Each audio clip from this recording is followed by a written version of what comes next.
যে সমস্ত আমলগুলো আছে, আমল এটা কর্মগত হতে পারে, আবার বাচনিক অর্থাৎ কথাগত হতে পারে। যেমন জিকির আজকার, বিভিন্ন আমাদের কথাবার্তা বলে আমল করি। তো আমাদের যত আমল আছে সব ধরনের আমল থেকে আমাদের যে আমলগুলো আমরা করে থাকি, এই আমলে অবশ্যই আমাদের শিরক পরিহার করতে হবে। আমরা কথাবার্তায় কোনো ধরনের শিরক করতে পারবো না, আমরা আমাদের আমলে কোনো ধরনের শিরক করতে পারবো না। এবং আমরা সবাই হয়তো জেনেছি যে শিরক হচ্ছে দুই প্রকার, একটা হচ্ছে ছোট শিরক আর একটা হচ্ছে বড় শিরক। তো তাওহীদ বাস্তবায়ন, তাওহীদ প্রতিষ্ঠা মানে হচ্ছে যে আমাদের জীবনে কোনো ধরনের ছোট শিরক এবং বড় শিরক স্থান পাবে না। যদি আমরা আমাদের জীবনে ছোট শিরক এবং বড় শিরক থেকে আমরা বেঁচে থাকতে পারি, তবে আমাদের দ্বারা যদি শিরক ব্যতীত অন্যান্য পাপ হয়েও যায়, অন্যান্য পাপ করে ফেলেছি, তারপর আল্লাহ তাআলা এই তাওহীদের মর্যাদার কারণে, তাওহীদের শ্রেষ্ঠত্বের কারণে, তাওহীদের ফজিলতের কারণে আল্লাহ তাআলা কিয়ামতের দিন আমাদেরকে কোনো ধরনের হিসাব ছাড়া জান্নাত দিয়ে দিবেন। তো এজন্য লেখক বলছেন যে মান হাক্কাকাত তাওহীদ, কেউ যদি তাওহীদ বাস্তবায়ন করতে পারে তবে দাখালাল জান্নাহ, সে জান্নাতে প্রবেশ করবে বেগৈরি হিসাবিন, কোনো ধরনের হিসাব ছাড়াই, কোনো ধরনের হিসাব গ্রহণ করা হবে না কিয়ামতের দিনে। তো এরপরে লেখক রাহিমাহুল্লাহ তিনি একটা আয়াত এনেছেন। আল্লাহ তাআলা বলছেন ইন্না ইব্রাহিমা কানা উম্মাতান কানিতান লিল্লাহ, অর্থাৎ ইব্রাহিম আলাইহিস সালাম ছিলেন কানা উম্মাহ, তিনি একাই একটা জাতি ছিলেন। তিনি একা একটা কি ছিলেন? জাতি ছিলেন। কথাটা কিন্তু গুরুত্বপূর্ণ। বলছেন তিনি একাই একজন কি ছিলেন? জাতি ছিলেন। তার মানে জাতি বলতে আমরা কি বুঝি? একটা বিরাট দল থাকা লাগবে, কিন্তু আল্লাহ বলছেন তিনি একাই একজন কি ছিলেন? জাতি ছিলেন। তার মানে হচ্ছে আমি যদি সঠিক দিনের ওপরে যদি থাকি, আমি যদি সঠিক বিশ্বাসের ওপরে থাকি, আমি যদি সঠিক মানহাজের ওপরে থাকি এবং গোটা পৃথিবী যদি অন্য দিকে চলে যায়, তারপর আমি একাই 100, আমি একাই 100, আমি একাই একটা উম্মাহ তৈরি করে ফেলেছি। এজন্য অনেক সালাফ বলেছেন যে তুমি যদি একাই দিনের ওপরে থাকো, তুমি যদি একাই সঠিক পথের ওপরে থাকো, তবে তুমি একাই একজন উম্মাহ। কে কি করছে এটা তোমার দেখার বিষয় নেই, তোমার ভয় করার কিছু নেই।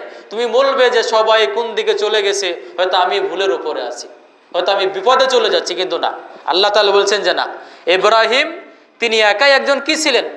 উম্মাহ ছিলেন, কারণ তিনি একাই দিনের উপরে কি ছিলেন? অটল ছিলেন। তিনি আল্লাহ তাআলা বলছেন যে ইন্না ইব্রাহিমা কানা উম্মাতান, অর্থাৎ ইব্রাহিম তিনি একাই একটা জাতি ছিলেন, একাই একটা উম্মাহ ছিলেন। তার মানে এই অংশ থেকে আমরা বুঝতে পারি যে দিনের পথে চলতে গিয়ে যদি সবাই বিপথে চলে যায়, যদি আমি একাই যদি নিঃসঙ্গ হয়ে যাই, তবে এখানে ভয়ের কিছু নাই। আমি তখন এই আয়াতকে মনে করব আল্লাহ তাআলা বলেছেন যে উম্মাহ ছিলেন ইব্রাহিম একাই, অতএব আমি যদি একাই থাকি, অন্যরা যদি চলে যায়, তবুও আমি একাই উম্মাহ, এটা আমি ধারণ করে তখন আমি সান্ত্বনা নিব এবং সামনের দিকে আমি তখন চলবে ইনশাআল্লাহ। এরপরে আল্লাহ তাআলা বলছেন কানিতান লিল্লাহ, ইব্রাহিমের ক্ষেত্রে বলছেন কানিতান লিল্লাহ। কানিতান লিল্লাহ বলতে বোঝাই যে যিনি সর্বক্ষণ একদম 24 ঘন্টা যিনি আল্লাহ তাআলার আনুগত্যে থাকেন। আল্লাহ তাআলা বলেন তিনি ছিলেন একাই একটা উম্মাহ এবং তিনি সর্বদা ছিলেন আল্লাহর আনুগত্যশীল। এখন প্রশ্ন হতে পারে যে সর্বদা আল্লাহর আনুগত্য কিভাবে হতে পারে? আমরা আমাদের জীবনে কিভাবে সর্বদা 24 ঘন্টা আমরা আমাদের জীবনকে আল্লাহর আনুগত্যের মাধ্যমে কাটাতে পারি? এজন্য আমাদের বুঝতে হবে যে ইসলামে একটা অত্যন্ত তাৎপর্য জিনিস হচ্ছে নিয়ত। এজন্য আমরা হয়তো অনেকেই নিয়তের গুরুত্ব আমরা বুঝি না, কিন্তু সালাফগণ আমল করার ক্ষেত্রে, আমলের ব্যাপারে তারা যতটা গুরুত্ব দিতেন, যতটা জ্ঞান অর্জন করতেন, তার তুলনায় তারা বেশি নিয়ত সম্পর্কে জ্ঞান অর্জন করতেন। কারণ নিয়ত এমন একটা জিনিস, এই অন্তরের বিষয়টা এমন একটা জিনিস যে এই নিয়তের কারণে একটা সাধারণ জিনিস অসাধারণ হয়ে যেতে পারে। এজন্য সালাফগণ বলেছেন যারা আলেম তাদের খাওয়া দাওয়া চলাফেরা সব কিছু ইবাদত হয়ে যায়, কিন্তু যারা জাহেল, যারা দিন সম্পর্কে জানে না, তাদের বিরাট বিরাট আমলগুলো আর আমল থাকে না, বরং পাপে পরিণত হয়। এজন্য আমাদের নিয়ত সম্পর্কে একটা কি স্বচ্ছ ধারণা রাখা উচিত। নিয়তের মাধ্যমে একজন ব্যক্তি সাধারণ যে খাওয়া দাওয়া করতেছে, এই খাওয়া দাওয়াটা তার কি হবে? আমলে পরিণত হবে। যেমন কিভাবে আমি 24 ঘন্টা আমি আল্লাহর আনুগত্যে কাটাতে পারি, কিভাবে? যেমন কথার কথা আমি ঘুমালাম, আমরা হয়তো 7-8 ঘন্টা ঘুমাই, তাহলে আপনি যদি নিয়াত করেন যে আমি এই ঘুমটা ঘুমালাম যাতে করে আমার শরীরটা ঠিক থাকে এবং আমি এর মাধ্যমে আল্লাহ তাআলার ইবাদত করতে পারব, তাহলে আপনার এই ঘুমটা কি হয়েছে? ইবাদত হয়ে গেছে। আপনি ব্যবসায়ী মানুষ, ব্যবসা করছেন, বা অন্য কোনো পেশা আপনি নিজে তো আপনি সেই পেশায় কাজ করছেন, এই যদি আপনার নিয়ত থাকে যে আমি এই পেশার মাধ্যমে হালাল জীবিকা অর্জন করব, আমি এর মাধ্যমে হারাম থেকে আমি নিজেকে বাঁচিয়ে রাখব, এই জীবিকার মাধ্যমে আমি অন্যায় পথে যাব না, আমি আল্লাহর জন্য, যেহেতু আল্লাহ তাআলা মানে হালাল উপার্জনকে ওয়াজিব করেছেন এবং হারাম থেকে বেঁচে থাকাকে মানে ওয়াজিব করে দিয়েছেন, অতএব আমি আল্লাহ তাআলার ওই বিধান পালনার্থে আমি এই ব্যবসাতে আমি নিয়োজিত আছি বা আমি এই পেশায় নিয়োজিত আছি। তবে আপনি যতক্ষণ ওই পেশায় নিয়োজিত থাকবেন আপনার ওই পেশাটা ইবাদত হয়ে যাবে। এরপরে আপনি স্ত্রী সন্তান এদের সাথে আপনি কিছুক্ষণ টাইম পাস করছেন, সময় অতিবাহিত করছেন, এবং আপনি নিয়ত করেছেন যে আল্লাহ তাআলা আমাকে একটা স্ত্রী দিয়েছেন, আল্লাহ তাআলা সন্তান দিয়েছেন, এদেরকে মানে ঠিক রাখা, এদেরকে তাদের মানে আনন্দ দেওয়া, তাদের মনটা ভালো রাখা, এটা আল্লাহ তাআলা আমার দায়িত্ব দিয়েছেন।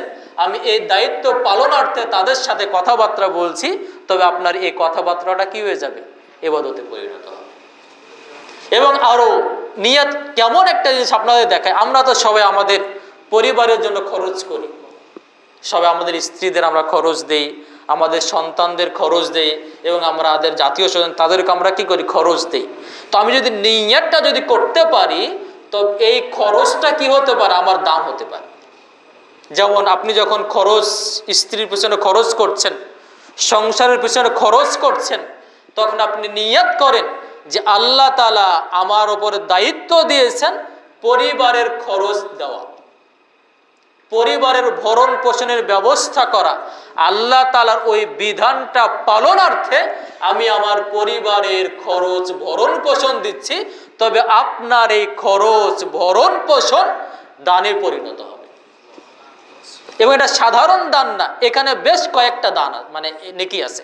একটা হচ্ছে আল্লাহ তাআলা আপনার উপরে যে পরিবারের ভরণ পোষণের দায়িত্ব দিয়েছিল, ওয়াজিব বিধান দিয়েছিল, আপনি এই ওয়াজিব বিধানটা কি করলেন?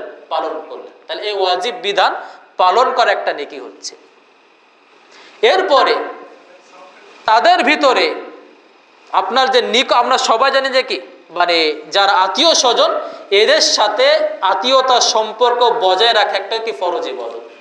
তার মানে হচ্ছে আপনি যখন এখানে আরেকটা নেকি হচ্ছে যে আপনি আপনার কি যারা আত্মীয় স্বজন আছে, আপনার স্ত্রী তো অবশ্যই আত্মীয় স্বজন, আপনার সন্তান আরো বেশি আত্মীয় স্বজন, তার মানে হচ্ছে আপনি যে আত্মীয় স্বজনের যে সম্পর্ক বজায় রাখলেন, এর মাধ্যমে আরেকটা নেকি হচ্ছে। এর মানে সাধারণ বাইরে যদি আপনি দান করতেন, এই দানের তুলনায় যে নিয়ত যদি আমি ঠিক রাখতে পারি, তবে আমার এই খরচটা ভরণ পোষণ দেওয়াটা অন্যান্য দানের তুলনায় বেশি কি হতে পারে? ফজিলতপূর্ণ হতে পারে। এজন্য আমরা বলি, আমরা অনেক সময় দেখা যায় যে বন্ধু বান্ধবের পাল্লায় পড়লে আমরা কি খুব খরচ করতে পারি, কিন্তু আমার স্ত্রী একটা কিছু চেয়েছে আমি একদম রাগ দেখাই, আমার সন্তান কিছু একটা চেয়েছে আমি কি দেখি, এখানে আমরা ব্যয় করতে কি করে কুণ্ঠাবোধ, এটা আসলে উচিত না। বরং অন্য আপনি বন্ধু বান্ধবের পিছনে যে খরচ করছেন, এখানে আপনি নেকি পেতে পারেন কিনা, কি যে আনন্দ ফুর্তি আপনি ব্যয় করে দিচ্ছেন, এখানে নেকি পাবেন কিনা সন্দেহ যথেষ্ট আছে। কিন্তু পরিবারের পিছনে যে আপনি ব্যয়টা করছেন, এখানে যদি আপনার নিয়ত ঠিক থাকে, তবে অবশ্যই আপনার এই নেকিটা অন্যান্য দানের তুলনায় বেশি হতে পারে এর ফজিলতটা।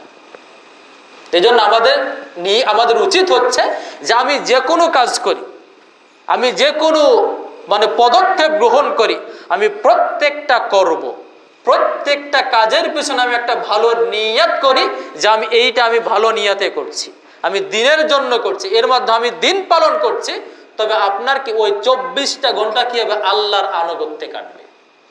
বুঝা গেছে? তাহলে আমার চলা, আমার ফেরা, আমার ঘুম, আমার ব্যবসা, আমার পেশা সবকিছু কিন্তু ইবাদতে কি হবে? পরিণত হবে। তাহলে আল্লাহ তাআলা বলছেন যে কানিতান লিল্লাহ, ইব্রাহিম আলাইহিস সালাম ছিলেন সদা আল্লাহর আনুগত্যশীল।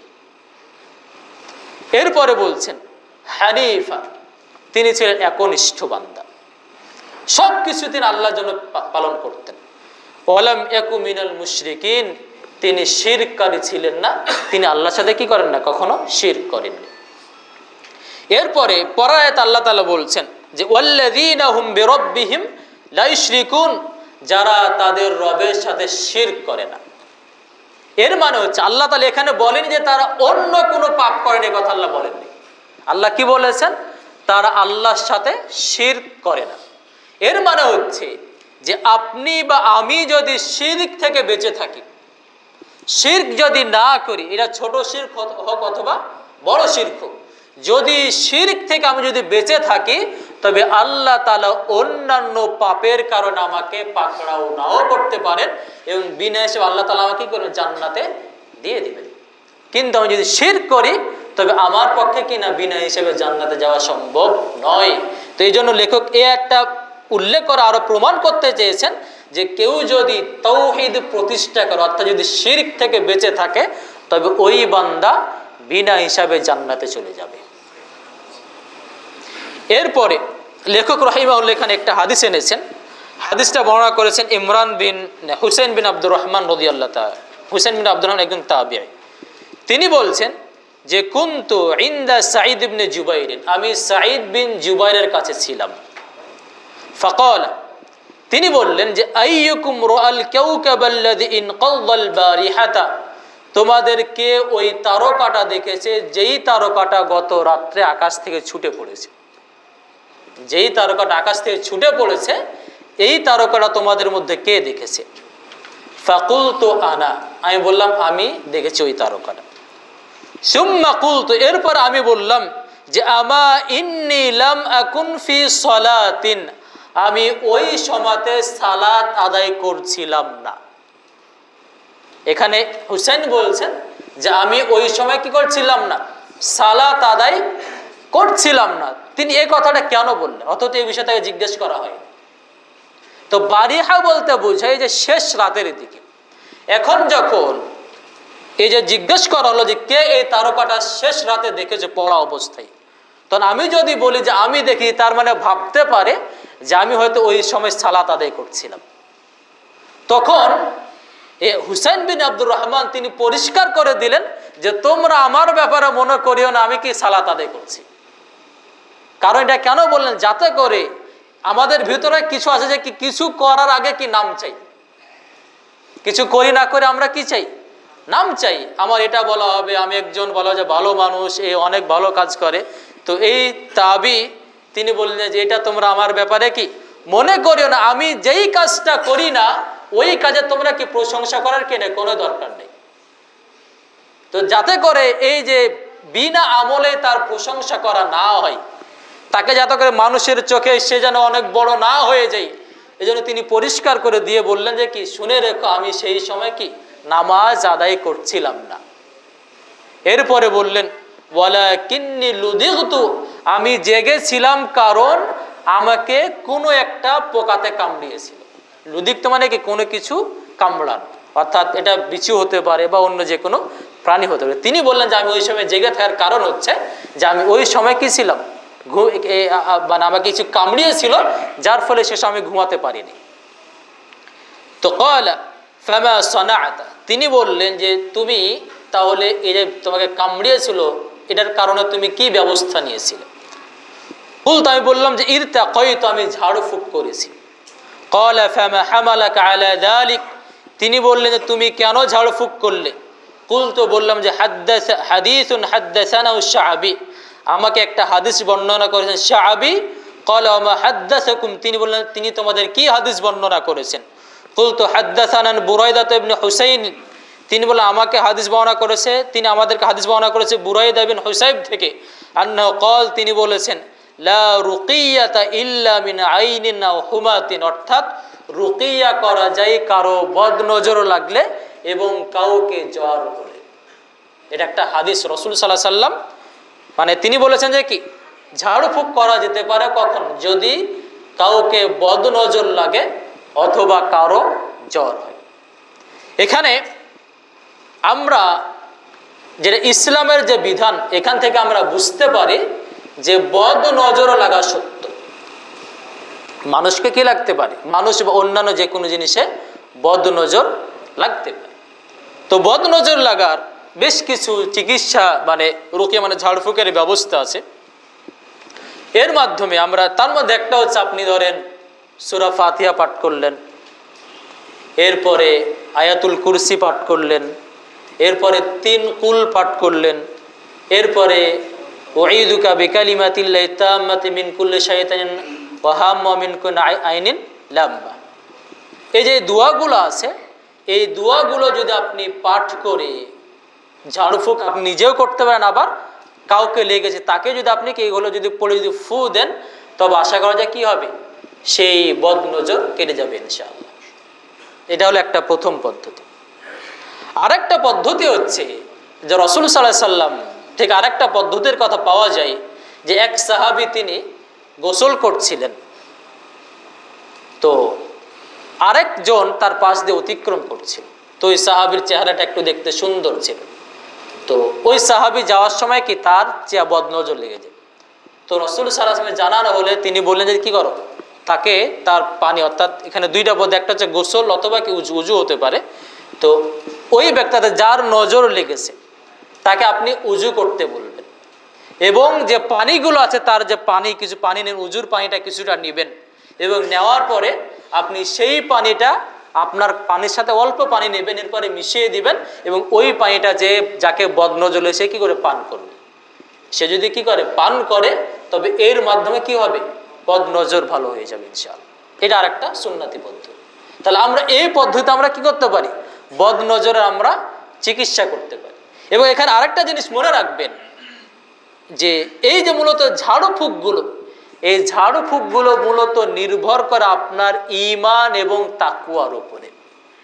আপনি যত বেশি আল্লাহর প্রতি ঈমানদার হবেন, যত বেশি আপনি আল্লাহকে ভয় করবেন, আপনার ভিতরে যত বেশি তাকওয়া থাকবে, আল্লাহর প্রতি যত বেশি আপনার ভরসা থাকবে, তত কিন্তু আপনার এই ঝাড়ফুঁক দ্বারা কি হবে, ফল বেশি পাবেন। এই বিষয়ে একটা আমাদের ঘটনা বলতে অসুবিধা নাই। আমরা সবাই ইমাম আহমদ বিন হাম্বলের কথা জানি, 4 ইমামের একজন ইমাম। তো তার যুগে একজন ব্যক্তিকে মানে জিনে ধরলো, তাকে জিন আসর করেছে। তো এরপরে আহমদ বিন হাম্বলের কাছে এটা বলা হলো যে এই ধরনের তাকে জিনে ধরেছে।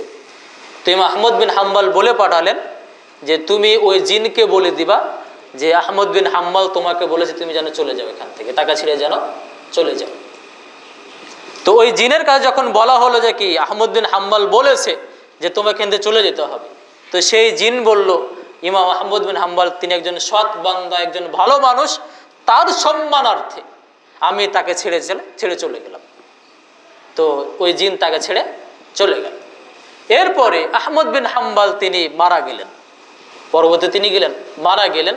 ওই জিন আবার ওই লোকের কাছে আবার ফিরে আসলো, তার মারা যাওয়ার পরে কি আসলো, আবার ফিরে আসলো। এরপর আহমদ বিন হাম্বল একটা ঘনিষ্ঠ ছাত্র খাল্লাল, তার একটা ছাত্রের নাম ছিল খাল্লাল।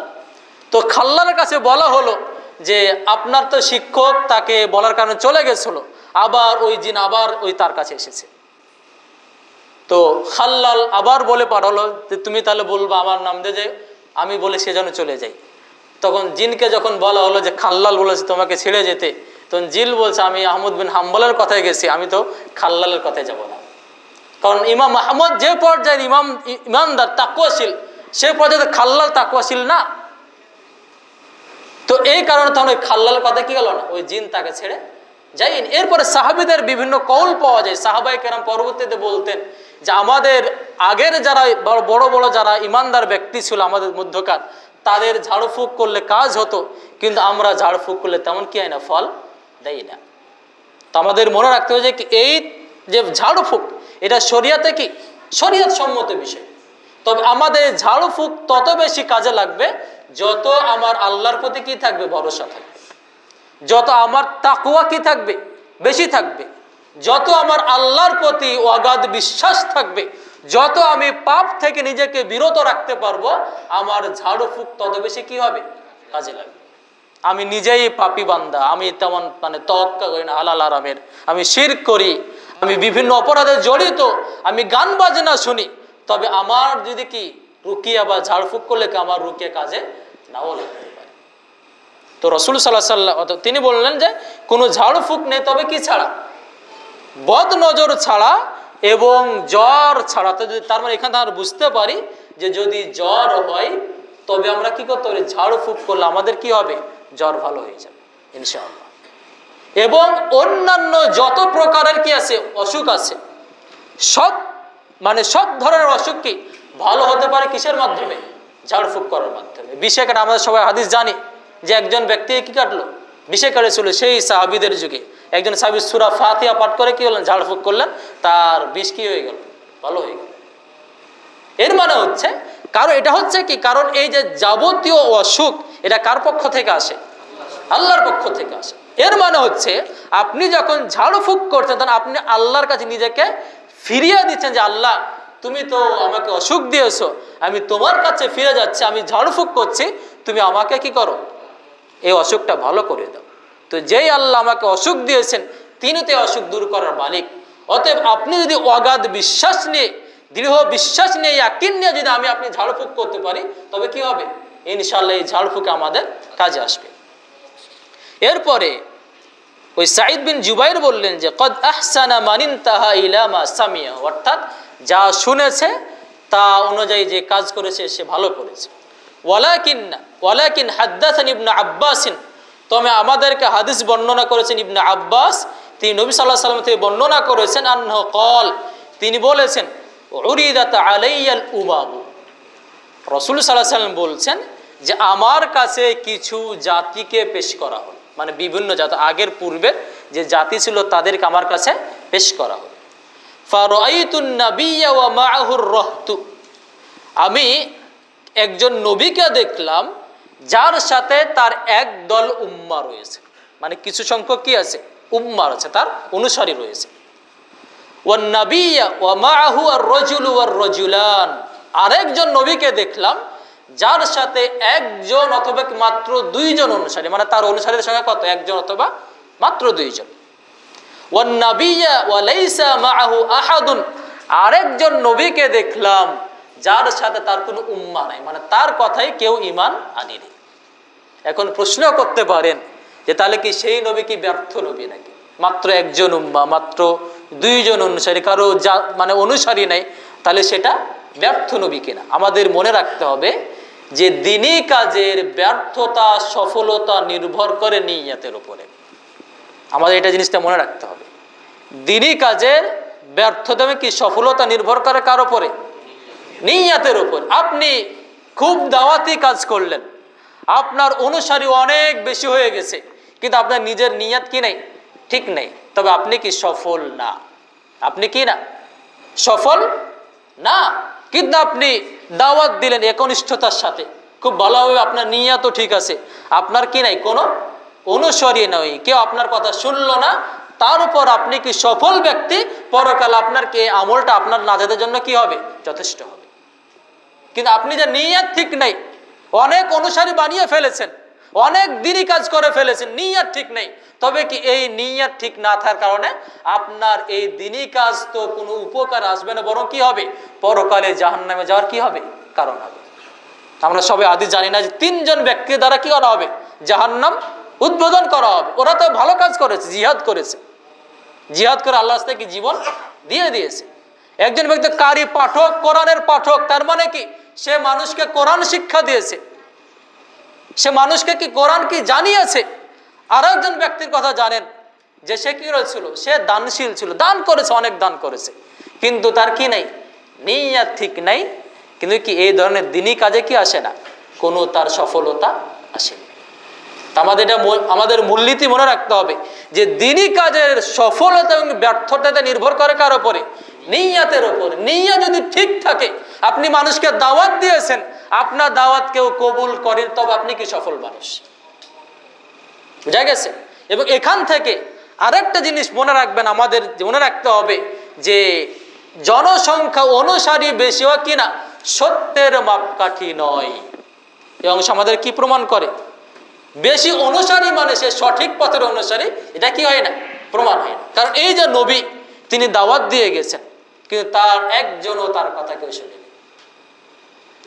তার মানে কি সবে কি ছিল, অন্য পথের পথিক ছিল। এখন যদি কি হয়, হকের মানদণ্ড যদি কি জনসংখ্যা হয়, অনুসারী হয়, তবে প্রমাণ হবে যে কি এই নবী কি ছিলেন, ভুল পথে ছিলেন। নাউযুবিল্লাহ মিন যালিক। বুঝা গেছে? তাহলে এই হাদিসটা আমরা কি বুঝতে পারি যে দাওয়াতি দ্বীনি কাজের সফলতা মূলত কার উপর নির্ভরশীল না, বেশি অনুসারীর উপরে নির্ভরশীল নয়, বরং দ্বীনি কাজের সফলতা নির্ভরশীল হচ্ছে নিয়তের উপর। এই জন্য আমরা কি করবো, যে কোনো দ্বীনি কাজ করে, আমরা যেটা শুরুতে বললাম যে এই নিয়ত এমন একটা জিনিস যে আপনার কি একটা মানে সাধারণ কাজও কি হতে পারে, অসাধারণে পরিণত হতে পারে। কথার কথা আমি একটা ছোট্ট উদাহরণ দিই। ধরেন আপনি রাস্তা দিয়ে যাচ্ছেন, দেখলেন যে একজন মানে নারী অ্যাক্সিডেন্ট করেছে, কথার কথা। এখন তাকে হাসপাতাল নিয়ে যেতে হবে। এখন দুইজন ধরেছে, আপনি একজন ছিলেন, সাথে আরেকজন ছিল। আপনার নিয়ত হচ্ছে কি, তাকে কি করা, সাহায্য করা। তাকে কি করা, সাহায্য করা, যাতে করে সে বেঁচে যায়, জানে কি থাকে, বেঁচে যায়। আরো যে ব্যক্তি, সেও ধরে নিয়ে গেছে, কিন্তু তার চিন্তা একটু ব্যতিক্রম চিন্তা ছিল। তাহলে দেখেন, একই কাজ করেছে, আপনিও তাকে ধরে নিয়ে গেলেন, সেও তাকে কি করেছে, ধরে নিয়ে গেছে, কিন্তু ওই একজনের কি হচ্ছে, পাপ হচ্ছে, আর একজন আপনার কি হচ্ছে, নেকি হচ্ছে। এটা কিসের কারণ? এটা হচ্ছে নিয়তের পাওয়ার ক্ষমতা। বুঝা গেছে? এই জন্য আমরা বলবো যে আমাদের সার্বক্ষণিক আমরা আমাদের এই নিয়তটাকে কি রাখি, ধরে রাখার চেষ্টা করি। কারণ শয়তান মূলত হামলা করে কার উপরে, নিয়তের উপর। কারণ নিয়তের উপরে কি আপনার দ্বীনি কাজ অদ্বীনি কাজ হয়ে যেতে পারে, এবং কি একটা সাধারণ কাজ কি হতে পারে, দ্বীনি কাজে পরিণত হতে পারে। এই জন্য আমাদের মনে রাখতে, শয়তান মানুষকে বিভিন্নভাবে কি করে, চক্রান্ত করে, তার বিরুদ্ধে মানুষকে অসুয়াশা দেয়। যেহেতু নিয়ত একটা বড় গুরুত্বপূর্ণ বিষয়, এই জন্য আমাদের নিয়ত দেখবেন যে আমরা ধরে রাখতে পারি না কোনো সময়। বারবার নিয়ত কি হতে থাকে, চেঞ্জ হতেই থাকে। আমি সকালে ভাবি যে আজকে ভালো কাজ করব, এটা আল্লাহর জন্য কাজ করো, কিন্তু ওই কাজটা আপনি যখন করতে গেলেন, তাহলে নিয়ত একটু কি চলে আসতেছে, গড়মিল চলে আসতেছে। কারণ শয়তান সবসময় চাই কি করতে, নিয়তটাকে বিপদে নিয়ে যেতে। এই জন্য আমাদের উচিত যে নিয়তের ব্যাপারে কি খুব যত্নশীল হওয়া। তো তিনি বললেন যে আরেকজন আমি নবীকে দেখলাম, যার সাথে কেউ ছিল না, তার উম্মাহ একজনও ছিল না। ইদ রুফি আলী সাওয়াদুন আযীমুন, হঠাৎ আমার সামনে একটা বিরাট দল তুলে ধরা হলো, আর একটা দল আসলো, বিরাট দল। ফাযানানতু আন্নাহুম উম্মতি, আমি মনে করলাম এরা হচ্ছে আমার উম্মাহ।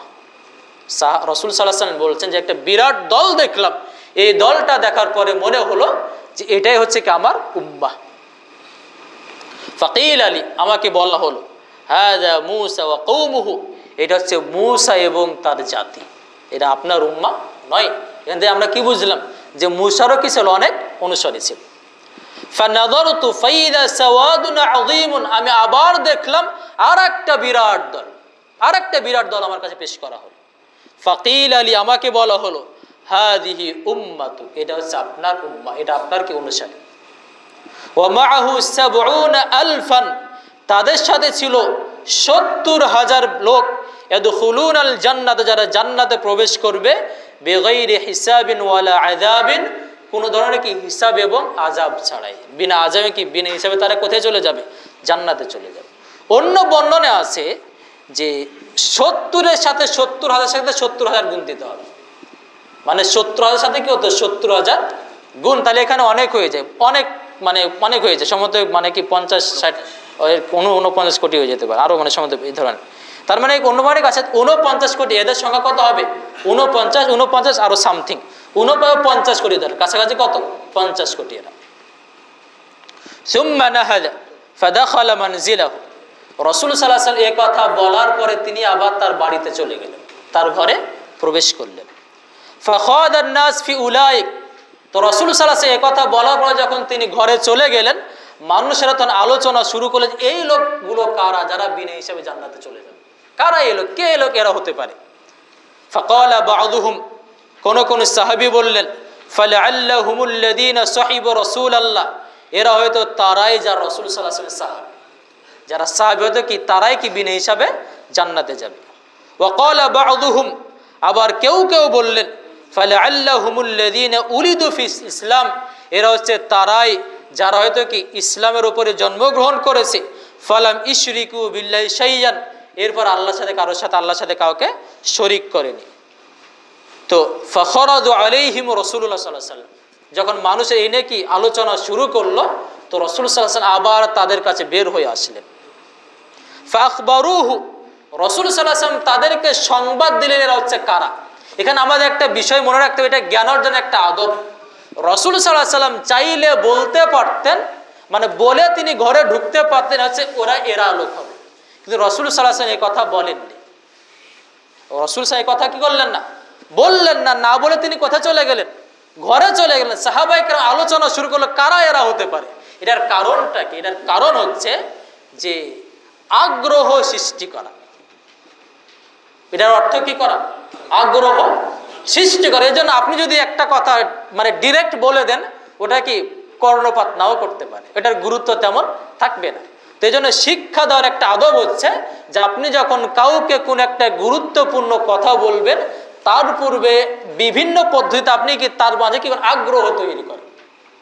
তাদের মাঝে কি করেন? আগ্রহ তৈরি করেন। যখন দেখবেন যে তারা আগ্রহী হয়েছে, যখন দেখবেন তাদের ভিতর আগ্রহ কি হয়েছে? তৈরি হয়েছে, তখন আপনি তাদেরকে সেই পদ্ধতিটা বা সেই কথাটা বলেন, দেখবেন কি সেই কথাটা তারা কি রাখবে? ভালোভাবে মনে রাখবে। তো রাসূল সাল্লাল্লাহু আলাইহি ওয়াসাল্লামের শিক্ষাদানের পদ্ধতি এটা ছিল। তিনি বিভিন্নভাবে সাহাবীদের সাথে প্রশ্ন করেছেন। আমরা সবাই জানি যে রাসূল সাল্লাল্লাহু আলাইহি ওয়াসাল্লাম একদিন প্রশ্ন করলেন, তোমরা এমন একটা গাছের কথা বলতে পারো যেই গাছের কখনো পাতা পড়ে না। আপনারা জানেন, ঘটনা জানেন। তো রাসূল সাল্লাল্লাহু আলাইহি ওয়াসাল্লাম সরাসরি বলতে পারতেন এই গাছটা হচ্ছে অমুক গাছ, তিনি বললেন না কেন? যাতে করে তাদের ভিতরে কি হয়?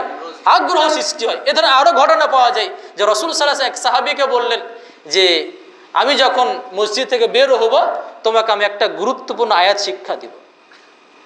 তো রাসূল সাল্লাল্লাহু আলাইহি ওয়াসাল্লাম তারপরে বের হয়ে চলে যাচ্ছেন, বলছেন না। সাহাবায়ে কেরাম বললেন যে হ্যালো রাসূল সাল্লাল্লাহু আলাইহি ওয়াসাল্লাম, আপনি আমাকে এমন একটা আয়াতের কথা বলতে চেয়েছিলেন। তারপর রাসূল সাল্লাল্লাহু আলাইহি ওয়াসাল্লাম তাকে সেই কথাটা বললেন। এগুলো হচ্ছে কি? পদ্ধতি, শিক্ষাদানের কি পদ্ধতি। তো রাসূল সাল্লাল্লাহু আলাইহি ওয়াসাল্লাম বিভিন্ন পদ্ধতিতে কি করতেন? তিনি সাহাবীদেরকে শিক্ষা দিতেন, যাতে করে কি ওই কথাটা তাদের ভিতরে ভালোভাবে গেঁথে যায়, এই কথা যেন কি তাদের অন্তর থেকে বের না হয়ে যায়। তো রাসূল সাল্লাল্লাহু আলাইহি ওয়াসাল্লাম সাহাবায়ে কেরাম যখন আলোচনা পর্যালোচনা শুরু হলো তাদের মাঝে, তিনি এখন বের হয়ে আসলেন। ফাখবরহুম, কি তিনি বললেন, হুমুল্লাযীনা লা ইস্তারকুন, গুরুত্বপূর্ণ কথা।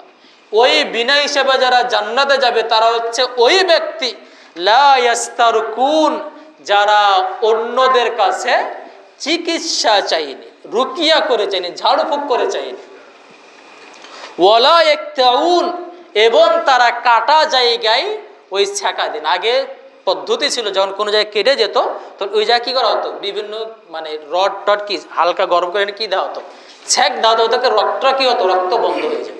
তো রাসূল সাল্লাল্লাহু আলাইহি ওয়াসাল্লাম কি তারা কি করে? এই ধরনের ছ্যাঁক টাক দেয় না। ওয়ালা ইয়াতাতায়্যারুন, এবং তারা পাখি বা অন্য কোনো পদ্ধতিতে সুলক্ষণ বা কুলক্ষণ গ্রহণ করে না। ওয়ালা রব্বিহিম ইয়াতাওয়াক্কালুন, এবং তারা তাদের রবের উপরে ভরসা করে। এখানে চারটা কথা। একটা হলো তারা কি করে না? কারো কাছে ঝাড়ফুঁক চাই না, বলে না যে ভাই আমাকে ঝাড়ফুঁক করে দেন, বা আমি একটু অসুস্থ, আমাকে করে দেন, ঝাড়ফুঁক করে দেন। এবং তার ওই ছ্যাঁক তারা কি করে না? ব্যবহার করেন, এবং তারা কুলক্ষণ সুলক্ষণ গ্রহণ করেন। এবং চতুর্থ হচ্ছে কি? তারা তাদের রবের উপরে কি করে? ভরসা করে। এর মানে হচ্ছে এখান থেকে আমরা বুঝতে পারি যে যদি কেউ আল্লাহর ওপরে সর্বাবস্থায় কি করে? ভরসা করে। অসুখ হয়েছে, আল্লাহর ওপরে কি করে? ভরসা করে থাকে। কোনো ধরনের বিপদে পড়েছে, আল্লাহর উপরে কি থাকে? ভরসা করে থাকে। মানে সর্বাবস্থায় কি তার ভরসা আল্লাহর উপরে। এখানে রাসূল সাল্লাল্লাহু আলাইহি ওয়াসাল্লাম বলেন যে সাহাবীরা হলে কি বিনা হিসেবে জান্নাতে চলে যাবে, এমনটা না। তিনি কি বললেন? যে যারা এই কাজগুলো করবে তারা বিনা হিসেবে কোথায় চলে যাবে? জান্নাত চলে যাবে। তার মানে এই কাজগুলো করা হারাম এমনটা না, রুকিয়া করা চাওয়া হারাম এমনটা না। আপনি রুকিয়া চাইতে পারেন, আপনি ওই যে ছেক লাগিয়ে আপনি চিকিৎসা কি করতে পারেন? করতে পারেন। এবং পাখি, তবে পাখি এটা উড়িয়ে এটা কুলক্ষণ গ্রহণ করে, এটা শিরক, এটা করা যাবে না। এবং তার মানে আপনি এই কাজগুলো আপনি কি করতে পারেন? করতে পারেন। তবে কি এই কাজগুলো না করে আপনি কি করলেন? আল্লাহর উপরে ভরসা করলেন। আপনি বললেন যে আল্লাহ তাআলা আমাকে অসুখ দিয়েছে, আমি আল্লাহর উপরে ভরসা করলাম, তিনি আমার অসুখ দূর করে দিবেন। আল্লাহ তাআলা আমাকে একটা পরীক্ষায় ফেলেছেন, তিনি আমার পরীক্ষা থেকে আমাকে কি করবেন? দূরে রাখবেন। আপনি কোনো বিপদে পড়েছেন, আল্লাহর উপরে ভরসা করলেন যে আল্লাহ তাআলা বিপদ দাতা, তিনি আমার এই বিপদ দূর করবে। যে আল্লাহর উপরে ভরসা সব কাজে কি আপনি যদি আল্লাহর উপরে কি করতেন? ভরসা করতে পারেন, তবে কি আপনার তাওহীদ কি হবে? আপনি বাস্তবে, এই হাদিসে এটাই উদ্দেশ্য, আপনি যত আল্লাহর প্রতি ভরসা করবেন তত আপনার দ্বারা কি তাওহীদ কি হবে? বাস্তবায়ন হবে। এবং আপনি কি বিনা হিসেবে জান্নাতে চলে যাবেন। এবং আমরা জানি যে ঈমানে যে 6টা রকম, তার মধ্যে একটা হলো কি? তাকদীরের প্রতি বিশ্বাস রাখা। আমাদের প্রশ্ন হতে পারে তাকদীরের প্রতি বিশ্বাস রাখা এটা আবার গুরুত্বপূর্ণ বিষয় কি হলো? এটা অনেক গুরুত্বপূর্ণ বিষয়। আপনারা সবাই জানেন যে মুসলিম দেশগুলো যদি কি দারিদ্র দেশ, গরিব দেশ হয়, তারপর সেখানে আত্মহত্যার প্রবণতা বেশি কার তুলনায়? সেই পশ্চিমা দেশগুলো তুলনায়, যারা কি পৃথিবীর সব থেকে বেশি করে সুযোগ সুবিধা ভোগ করে। কারণটা কি? কারণ এই যে তাকদীর, মুসলিমরা কি মনে করে? আল্লাহ আমাকে বিপদ দিয়েছেন, আল্লাহ আমার আছেন, বা আমি যদি বিপদে, যদি দুনিয়া যদি আমি হারাই, তারপর আমার কি আছে? পরকাল আছে। কিন্তু তারা যখন দেখে যে দুনিয়াতে কোন একটা বিপদে পড়ে গেছে, তাদের পরকালে বিশ্বাস নাই। তারা ভাববে যে আমার দুনিয়া বিফলে, তাহলে এই জীবন রেখার লাভটা কি আমার? বুঝা গেছে? এই জন্য অনেকে বলে থাকে যে মুসলিমদেরকে বাঁচিয়ে রাখে তাদের আলহামদুলিল্লাহ বলা। এর মানে কি? আপনি বিপদে পড়েছেন, আলহামদুলিল্লাহ, আল্লাহ আমাকে যা দিয়েছেন ভালোই আছে, এর মধ্যে কল্যাণ আছে। আপনার ভিতরে একটা কি পাবেন? প্রশান্তি পাবেন। এই জন্য মনে রাখবেন যে তাকদীরের প্রতি যার যত বিশ্বাস, তার কাছে বিপদ তত বেশি তুচ্ছ। মনে রাখবেন যে তাকদীরের প্রতি যার যত কি গভীর বিশ্বাস আছে, তার কাছে বিপদ কি তত বেশি তুচ্ছ। এখন কেউ যদি বিপদে পড়ে হা হুতাশ করে, আর যদি বলে যে আমি তাকদীরের প্রতি আমার অগাধ বিশ্বাস, আপনি মনে হয় সে কি মিথ্যা কথা বলতেছে। আপনি নিজে যদি দেখেন যে আপনি কোনো বিপদে পড়ে একদম দমড়ে মুচড়ে গেছেন, একদম নিজেকে আর নড়াতে চড়াতে পারছেন, একদম হাই হুতাশ করে পড়ছেন, তবে আপনি মনে রাখেন যে আপনার কি নেই? তাকদীরের প্রতি অগাধ বিশ্বাস নেই। আপনি তাকদীরের প্রতি কি বাড়ান? বিশ্বাস বাড়ান। আপনার কি হবে? আপনার জীবন সুন্দর হবে। আপনি বিপদ, আপনি কি একদম শক্তিশালী থাকতে পারবেন। আপনার কাছে বিপদ সব তুচ্ছ মনে হবে। আপনি যখন বিশ্বাস করবেন যেহেতু আল্লাহ তাআলা আমার তাকদীরে এই বিপদটা লিখে দিয়েছেন, তাহলে আমার এখানে তো করার কিছু ছিল না। আল্লাহ যেহেতু লিখে দিয়েছে, আল্লাহ কি করবেন?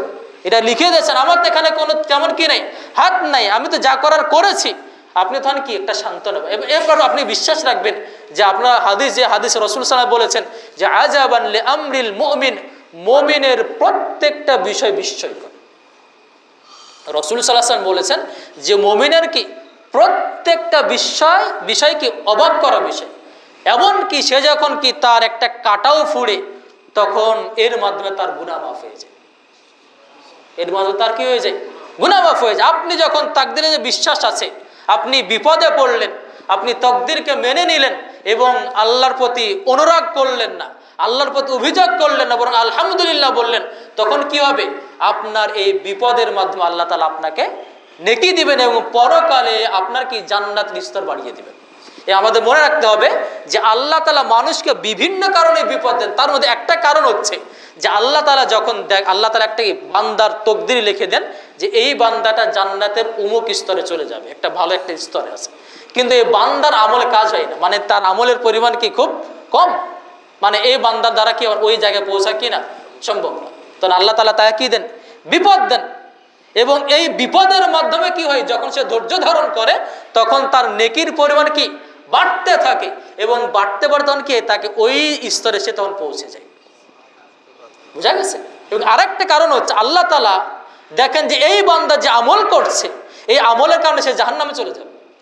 মানে সে জাহান্নাম, মানে সে জান্নাতে যেতে পারবে না, তখন আল্লাহ তাআলা তাকে বিপদ দেন, তাকে বিভিন্ন বিপদ বালা মুসিবত দেন, যাতে করে কি ওই বালা মুসিবতের কারণে তার পাপের পরিমাণটা কি হয়ে যায়, কমে আসে।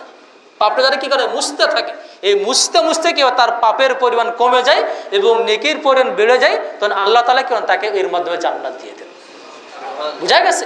তো আপনি যখন এই ধরনের বিশ্বাস রাখবেন তাকদীরের প্রতি, যে আল্লাহ তাআলা আমার বিপদে কি রেখেছেন, কল্যাণ রেখেছেন, আমার বিপদটা অকল্যাণ কোনো কিছু না, তখন আপনার কি হবে, তখন এই বিপদগুলো কি মনে হবে, তুচ্ছ মনে। আপনার ধরেন 1 লাখ টাকা হারিয়ে গেছে, আপনি যখন বিশ্বাস রাখেন যে আমার এই 1 লাখ টাকা হারিয়ে গেল, কি দুনিয়াতে হারিয়ে গেলে আমি কি পরকালে পাবো, যখন আপনি বিশ্বাস কি রাখবেন দুনিয়াতে হারিয়ে গেলে আমি কি পাবো, পরকালে আমি এই টাকাটা পাবো, এবং হতে পারে আমার এই টাকার কারণে কি আমি হয়তো জাহান্নাম থেকে আমি কি পাচ্ছি, মুক্তি পাচ্ছি, তখন আপনার কি হবে না, অত দুঃখ আসবে না। বুঝা গেছে?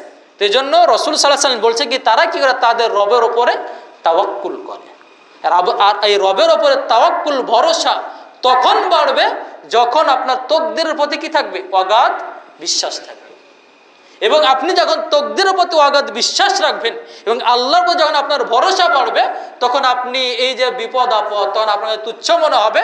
আল্লাহর প্রতি আপনি ভরসা বাড়াবেন, তখন আপনি ওই যে অসুখ হলে আপনি কোথায় ছুটে যাবেন না, তখন ওই মানুষের কাছে ছুটে যাবেন না।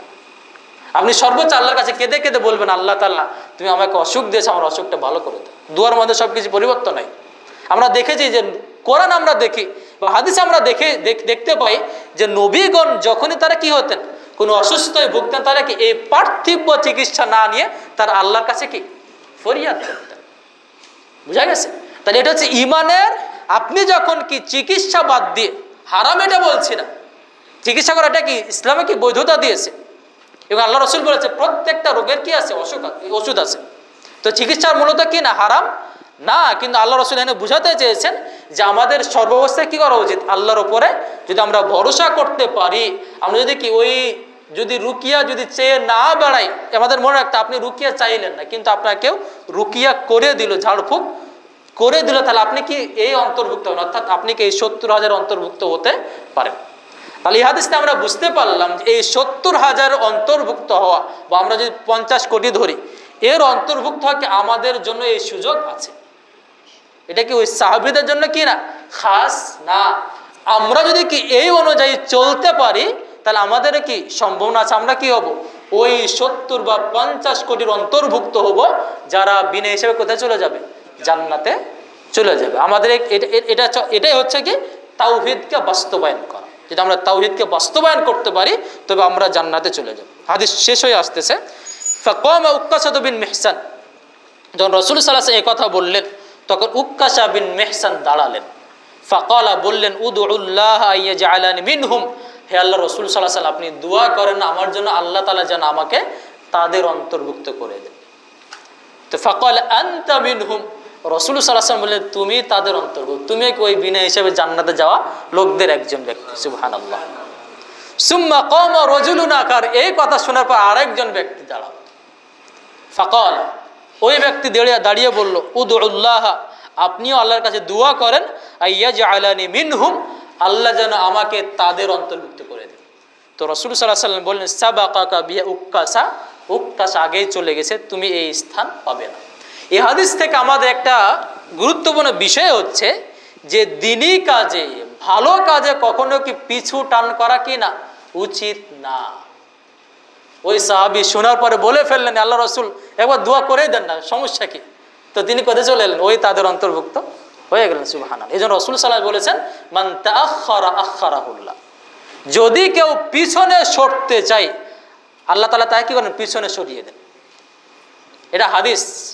রাসূল সাল্লাল্লাহু কি বলেছেন, মান তাআখারা আখারাহুল্লাহ, যে পিছনে সরতে চায় আল্লাহ তাআলা তাকে কি করেন, পিছনে সরিয়ে দেন। আপনি এজন্য কি ভালো কাজে কখনো কি করা উচিত না, পিছু টান নেওয়া উচিত না। যদি আপনি পিছু টান নিতেই থাকেন, কেউ একটা ভালো কাজের কথা সুযোগ পেলে আপনি দূরে থাকলেন, আর একটা সুযোগ আবারও দূরে থাকলেন, দেখবেন যে কি এক পর্যায়ে কি আপনার দ্বারা কি আর ভালো কাজ করা কি হবে না, সম্ভব হবে না।